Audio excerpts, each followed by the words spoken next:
Hello everyone, I am back with video lecture. और आज हम जिस चीज़ को डिस्कस करेंगे वो हमारे पास है test of provocation. It is one of the favourite topic. Basically इसकी जो बेसिस है ना वो ये है कि आप यही टेस्ट जो है ना, अगर आप प्रोवोकेट करते हो ना किसी पेशेंट के सिम्टम्स, इसी टेस्ट की आप रेंजेस कम करके ना तो आप पेशेंट को ट्रीट कर सकते हो। ठीक है, so test are very important when you are giving the physical therapy treatment. ठीक है, ये चीज़ आपने याद रखनी है कि आप जब अच्छा ट्रीटमेंट देना चाहते हो ना पेशेंट को, तो सिर्फ एक्सरसाइजेस की बेस नहीं बल्कि आपकी टेस्ट बेस भी स्ट्रांग होनी चाहिए ताकि आप बेसिकली कॉज डायग्नोस कर सको। जैसे ही आप कॉज पकड़ लोगे ना, आपके लिए बेसिकली पेशेंट को ट्रीटमेंट देना बहुत ईजी हो जाता है। फिजिकल थेरेपी ट्रीटमेंट में बेसिक सारे जो आपके पास डिजीजेज है ना, दैट जो आपके पास हमारी डोमेन में आते हैं, मेजर जो डोमेन है हमारी, ठीक है। सो हमारे पास जो नर्व, मसल और हमारे पास जो सारी जॉइंट रिलेटेड डोमेन्स है ना, ठीक है। अब जहाँ पे आपको बेसिकली अगर आपकी ट्रीटमेंट या डायग्नोसिस जो है ना आपका अच्छा होगा ना, तो आपका पेशेंट बहुत जल्दी अपना आपने आपको रिकवर करता है, आप अच्छा प्रोग्नोसिस देता है। ठीक है, सो टेस्ट ऑफ प्रोवोकेशन आपने मतलब आपको फिंगर टिप्स पे याद होनी चाहिए कि किस डिजीज़ के लिए आपने क्या टेस्ट अप्लाई करना है।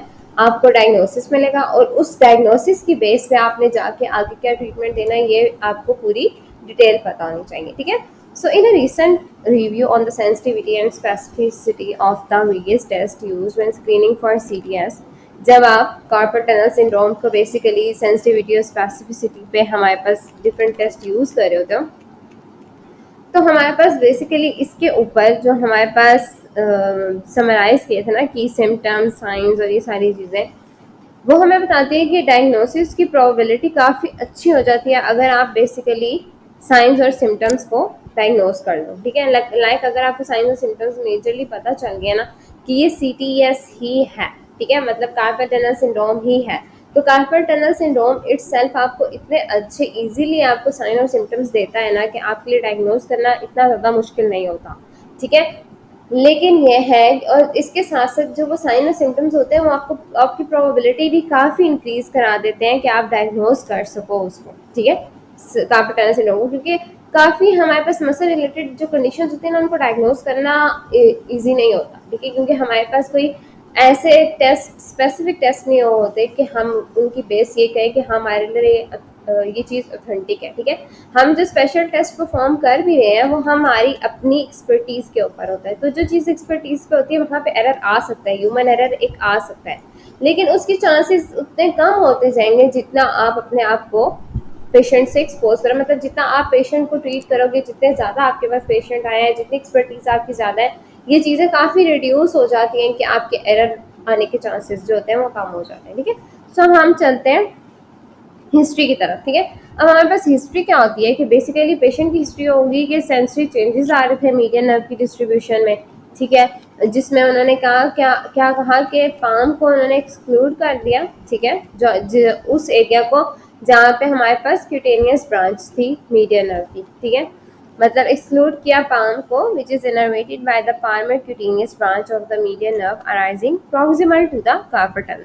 मतलब कार्पल टनल से जो ब्रांच निकल रही थी और कुछ रीजन ऐसे था जहाँ से वो, जहाँ पे मतलब आप ये कह सकते हो कि आपको सिम्टम्स या चेंजेस नहीं आ रहे हैं। ऐसा नहीं है कि मैं यही कहती हूँ कि आपके पास पूरे पाम में नहीं आ रहे, लेकिन लाइक स्मॉल एरिया जो है ना हमारे पास रह गया, और वो मेजरली वो थे जो क्यूटेनियस ब्रांच थी ना हमारे पास मीडियन नर्व की, उधर की जो सप्लाई है ना बेसिकली जो हमारे पास बिल्कुल कार्पल टनल से प्रॉक्सिमल रीजन पे आ रही होती है, वहाँ पे जो होते हैं समटाइम्स होती है सेंसरी चेंजेस नहीं आ रहे होते। ठीक है, लेकिन ये पेशेंट की हिस्ट्री है, आप ये कह सकते हो कि ये बेसिकली हमारे पास हिस्ट्री है। ठीक है, इसके बाद हमारे पास नक्टर्नल, हमारे पास नमनेस आ रही है, पेन रिलीव हो जाती है जब आप फ्लिक करते हो। फ्लिक करने का मतलब ये होता है कि आप स्लाइटली सी ऐसे रोटेशन सी या आप स्लाइटली सी मूवमेंट ऐसे दे रहे होते हो जैसे फ्लिकरिंग मूवमेंट ही होती है आपके पास।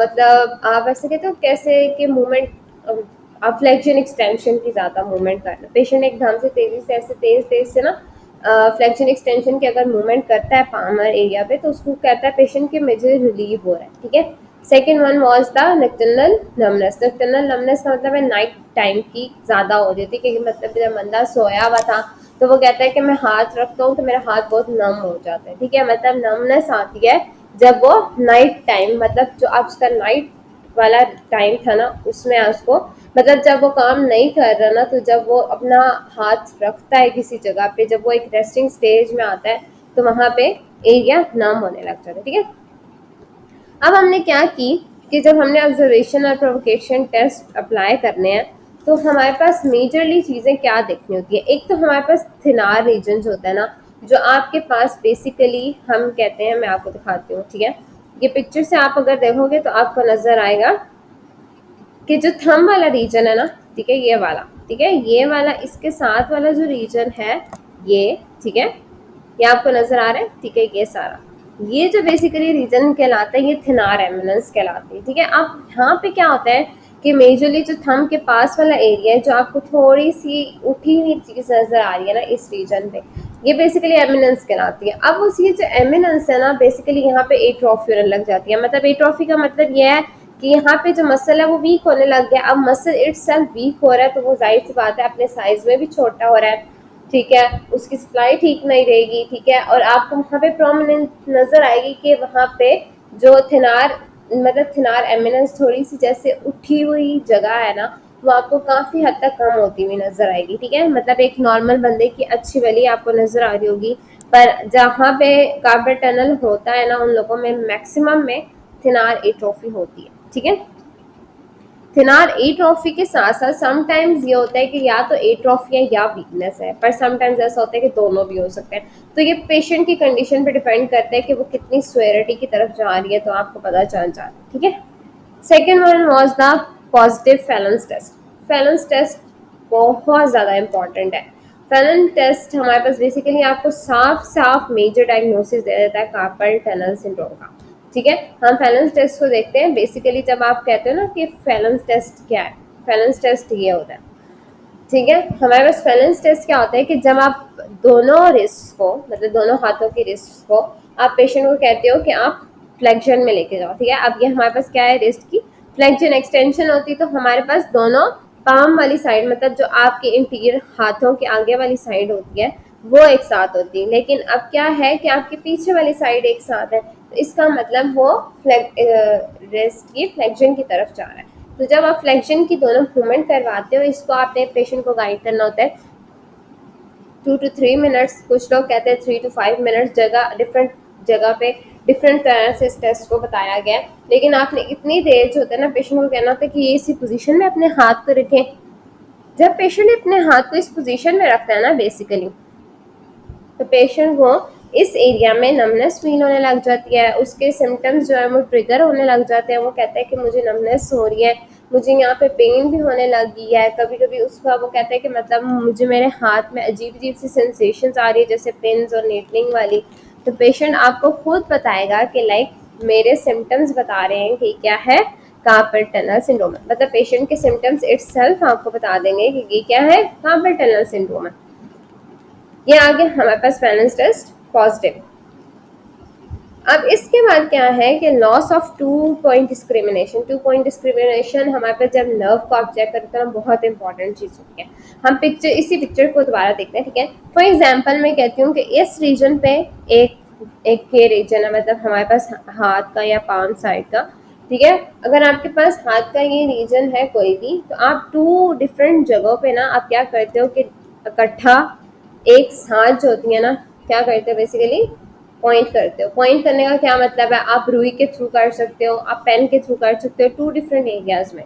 तो पेशेंट क्या वो डिस्क्रिमिनेट कर सकता है कि पहले यहाँ पे था यहाँ पे लगा, अब यहाँ पे था यहाँ पे लगा, या दोनों एक साथ लगे हुए हैं। ये चीज़ें पेशेंट डिस्क्रिमिनेट कर सकता है कि नहीं। 2 पॉइंट डिस्क्रिमिनेशन ये होता है। 2 पॉइंट डिस्क्रिमिनेशन का हम और डिस्कस करेंगे जब हम अलग से वीडियोस देखेंगे। तो ये बेसिक इसकी है कि 2 पॉइंट डिस्क्रिमिनेशन इसको कहते हैं। और इस next one was the positive tunnel sign. Tunnel sign basically एक सिंपल सी ये चीज़ है कि अगर आपके पास नर्व का जो रीजन होता है ना, वहाँ आप टैप टैप टैप टैप करते हो। ठीक है, मतलब आप क्या करते हो, अपनी इंडेक्स फिंगर से बेसिकली पेशेंट की जो सारा, अभी यहाँ पे तो आपको दिखाया हुआ है ना कि कार्पल टनल वाले रीजन पे कर है, तो यहाँ पे टैप करने की वजह से पेशेंट के सिम्टम्स प्रोवोक होंगे। अगर वो सिम्टम्स इंक्रीज हो रहे हैं, तो इसका इसका मतलब ये है कि पेशेंट की एट द एंड क्या आ रही है हमारे पास, बता रहा है या डायग्नोस हो रहा है कि ये कार्पल टनल सिंड्रोम है। लेकिन हमारे पास बेसिकली अगर आप यहाँ से देख दो तो कुछ लोग ऐसे होते हैं कि डिफरेंट डिफरेंट एरियाज पे, मतलब जहाँ से मीडियन नर्व स्टार्ट हो रही है वहाँ से लेके उसके पूरे पाथवे पे भी हमारे पास टैप टैप टैप करते हैं, ताकि हमारे पास बेसिकली हम डायग्नोज कर सके कि मीडियन नर्व सिर्फ वहीं पे कंप्रेस है या किसी और रीजन से भी कंप्रेस हो रही है, ठीक है। सो ये मेजरली इसकी कॉज होती है कि हम मेजरली हम इसकी वजह होती है टनल साइंस को परफॉर्म करने की, ठीक है। और यहाँ पे आप काफ़ी हद तक चीज़ों को डायग्नोज कर लेते हो जब आप टनल साइंस परफॉर्म कर रहे हो, ठीक है। Because there can be other causes of median nerve symptoms such as tension, compression, restricted mobility of the nerve roots in the cervical intervertebral foramen of the brachial plexus in the thoracic outlet, or of the median nerve as it courses through the tissues in the forearm region, like pronator syndrome or anterior tortious nerve syndrome. Each of these signs must be examined to rule them out of determine if any is the cause of the median nerve symptoms. अच्छा, अब ये ना एक बहुत ज़्यादा important चीज़ है, ठीक है। सीटीएस इटसेल्फ हुआ हुआ है या सीटीएस के पीछे एक और कॉज है, मतलब ये सेकेंडरी कार्पल टनल सिंड्रोम तो नहीं है। एक होता है प्राइमरी कार्पल टनल सिंड्रोम, एक होता है सेकेंडरी कार्पल टनल सिंड्रोम। इन कुछ बुक्स में इतनी डिटेल नहीं होती, तो यहाँ पे शायद इन्होंने इतना मेंशन नहीं किया हुआ। प्राइमरी का मतलब ये होता है कि जो इटसेल्फ हुआ हुआ हो, मतलब आपकी बॉडी इटसेल्फ वो कॉज कोई ना कोई क्रिएट की भी हो या आपको कोई एक्सटर्नल कॉज मिली भी हो और वो ही हो, मतलब आपके पास हुआ सिर्फ कार्पल टनल सिंड्रोम ही हो। लेकिन अगर सेकेंड वन वॉज क्या होती है कि अगर कोई और वजह है, फॉर एग्जांपल ब्रेकियल प्लेक्सिस में या थोरेसिक आउटलेट सिंड्रोम पहले हुआ है, फिर बाद में जहाँ कंप्रेशन इतना ज़्यादा आया मीडियन नर्व पे कि वो आहिस्ता आहिस्ता हमारे पास कार्पल टनल भी वहाँ पे हो गया, मतलब उसकी जो बेसिक कॉज थी वो थोरेसिक आउटलेट सिंड्रोम है, ठीक है। लेकिन वो आहिस्ता आहिस्ता उसके सिम्टम्स इतने बढ़ गए हैं कि वो अब कार्पल टनल में भी कन्वर्ट हो रहे हैं। तो ये मेजरली कुछ चीज़ें होती हैं जो आपने देखनी होती हैं कि वो प्राइमरी है सेकेंडरी है। अब यहाँ पर उन्होंने कहा है कि इसके अलावा मीडियन नर्व के सिम्टम्स की कोई और कॉजेज तो नहीं है, ज़रूरी तो नहीं है ना कि कार्पल टनल सिंड्रोम हो। मीडियन नर्व के सिम्टम्स समटाइम्स किसी और वजह से भी हो सकते हैं कि वो टेंशन कंप्रेशन आ रही है, रिस्ट्रिक्ट हो रही है मोबिलिटी, कहाँ पे, नर्व रूट्स पे। अब नर्व रूट्स में अगर हो रही है, मतलब हमारे पास ब्रेकियल प्लेक्सिस के जितने नर्व रूट्स हैं, ठीक है, अगर वहाँ पे हो रही है, ठीक है, मतलब आप ये को C7 में हो रही है या C8 में हो रही है, ठीक है।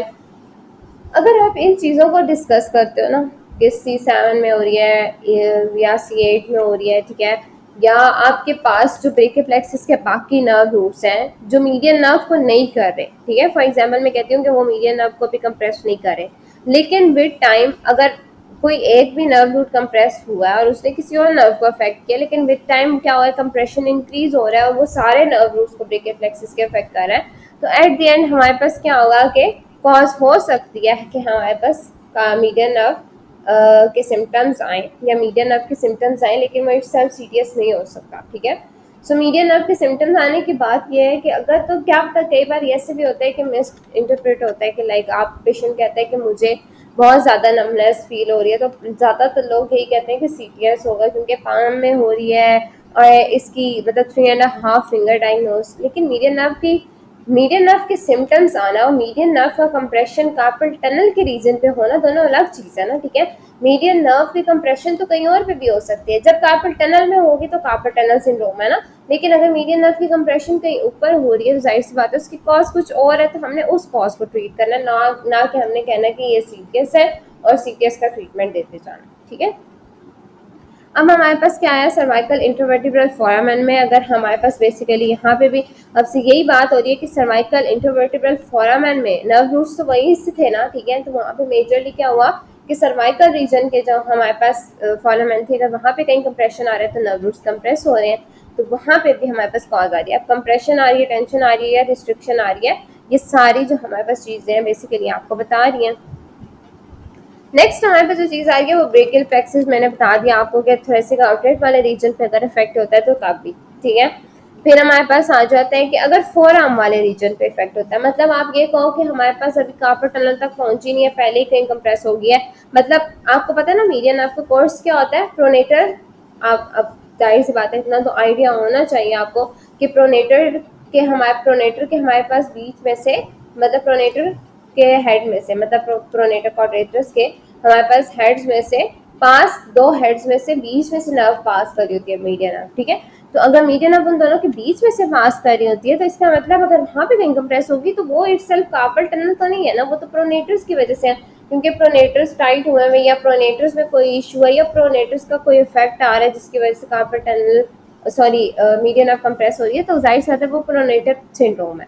इसी तरह अगर इंटीरियर इंट्रोशियल नर्व सिंड्रोम है, मतलब हमारे पास वहां पे कहीं पे इफेक्ट हो रही है जहाँ इंट्रोशियस मेम्ब्रेन है, ठीक है, तो वहां पे भी आप ये कह सकते हो कि वो या interior interosseous, basically interosseous membrane में जो इंटीरियर इंट्रोशियस नर्व सप्लाई कर रही है, बेसिकली अगर उसका इफेक्ट आ रहा है तो वो भी at the end median nerve को कंप्रेस करती है, ठीक है।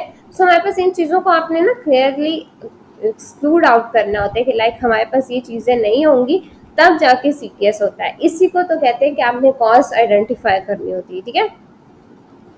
ये होगी फिर हमारे पास बेसिकली हम मीडियन नर्व के सिम्टम्स को उस कॉज की बेस पे ट्रीट करते हैं, ना कि कार्पल टनल की बेस पे, ठीक है। With nerve irritability, it is possible to develop what is known as double crush injury. अब आप ये सोच रहे कि एक नई टर्म आ गई है लाइक डबल क्रश इंजरी। देखो मीडियन नर्व की कंप्रेशन अगर सिर्फ कार्पल टनल पे होगी तो वो कार्पल टनल सिंड्रोम है, लेकिन अगर कार्पल टनल के साथ साथ किसी और जगह पे भी कंप्रेशन है, जैसे मैंने थोरेसिक आउटलेट पे आपको बताया वहां पे मीडियन नर्व का कंप्रेस है और फिर कार्पल टनल में भी है, तो उसको हम कहते हैं डबल क्रश इंजरी, ठीक है। डबल क्रश इंजरी का मतलब ये होता है कि दो अलग रीजन से हमारे पास इंजरी हुई है, ठीक है, मतलब दो अलग रीजन्स पे दो अलग सिम्टम्स आ रहे हैं, मतलब ऊपर से कंप्रेस हुई तो मीडियन नर्व के सिम्टम्स आए, लेकिन जब मीडियन कार्पल टनल पे कंप्रेस हुई तो और स्वेयर सिम्टम्स आए, तो इसका मतलब डबल एरियाज में हमारे पास मीडियन नर्व कंप्रेस हो रही है, that is basically called as double crush injury. Double crush injury की बात है कि मीडियन नर्व अगर एक पूरे नर्व पाथवे से गुजर रही है और वो एक जगह की बजाय दो जगह से कहीं से कंप्रेस हो जाती है एट अ टाइम, तो हमारे पास उसको कहते हैं डबल क्रश इंजरी। तो वो डेवलप करती है सिम्टम्स अब अपनी प्राइमरी साइट के साथ साथ सेकेंडरी साइट पे भी, जैसे मैंने आपको कहा थोरेसिक आउटलेट अगर उसकी प्राइमरी साइट है तो हमारे पास कार्पल टनल क्या सेकेंडरी साइट है, तो वहाँ पे भी उसके सिम्टम्स डेवलप होंगे, ठीक है। वुड एंड बंडी ने रिपोर्ट किया था कि 41 of the 165 patient with TOS के अंदर कार्पल टनल सिंड्रोम होता है, और ये बहुत कॉमन होता है कि हम लोग थोरेसिक आउटलेट को कई बार भूल जाते हैं, कार्पल टनल को ट्रीट करना शुरू कर देते हैं, पेशेंट की सिम्टम्स रिलीव नहीं हो रहे होते क्योंकि it self carpal tunnel syndrome नहीं होता, पहले उसके थोरेसिक आउटलेट सिंड्रोम होता है बाद में कार्पल टनल। तो थोरेसिक आउटलेट सिंड्रोम को आपने पहले ट्रीट करना है फिर कार्पल टनल की तरफ आना है, ठीक है, या आप इसको साथ साथ भी ट्रीट कर सकते हो। सो ये बेसिकली हमारे पास ये चीज़ थी कि जो आपको समझानी जरूरी थी कि लाइक आपको दोनों चीज़ों को साथ साथ ट्रीट करना। इसी तरह से उन्होंने कहा कि हमारे पास सीटीएस की और न्यूरोजेनिक टीओएस की जो साथ रिलेशनशिप है ना वो बहुत ज़्यादा, अभी भी इसमें एविडेंस बहुत लैक करता है, लेकिन आप सिंपली ये चीज़ याद रखो कि जब आप एक फाइंड करते हो दूसरी फाइंडिंग करते हो तो आपके लिए जो होती है ना डायग्नोसिस करने ईजी होता है। लेकिन आप एनसीएस करवाते, कुछ लोग एनसीएस करवा के और कुछ लोग एक्सरेज पे,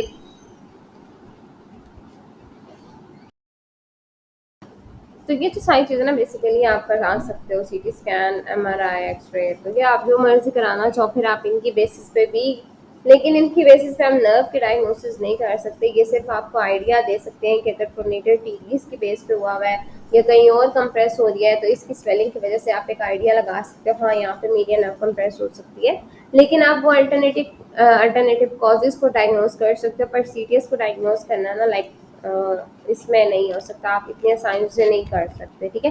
तो आपको स्पेशल टेस्ट जो होते हैं ना परफॉर्म करके देखना ही पड़ता है लाइक आपने सीटीएस है कि नहीं है, ठीक है।